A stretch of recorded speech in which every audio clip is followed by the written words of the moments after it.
তাহনিকের এই আমলটা আমাদের সমাজে অনেকে জানেনও না। এই মাহফিলে অনেকে আছে হয়তো জীবনে প্রথম শুনছেন। তাহনিক কাকে বলে? তাহনিক বলা হয় নবজাতক বাচ্চাকে জন্মের পর কোন একজন আল্লাহ ভীরু নেককার মানুষের কাছে একটা খেজুর নিয়ে যাবেন।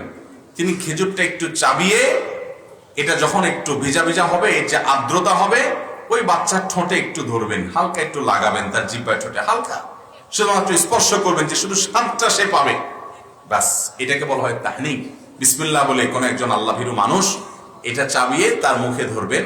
এটার প্রভাবও বাচ্চার জীবনে পড়ে ইতিবাচক ভাবে, এবং বাচ্চা নেককার, দিনদার, পরহেজগার, মুত্তাকি হতে সহায়ক হয়। এই তাহনিকের আমলটা আমরা অনেকে জানি না। আপনি ওইরকম আল্লাহ ভীরু নেককার কাউকে পাচ্ছেন না, আপনার মসজিদের ইমাম সাহেবকেও পাচ্ছেন না, তো আপনি নিজে শুরু করে দেন, কোনো অসুবিধা নেই। বিসমিল্লাহ বলে খেজুর চাবিয়ে আপনি বাচ্চার মুখে তাহনিক করান।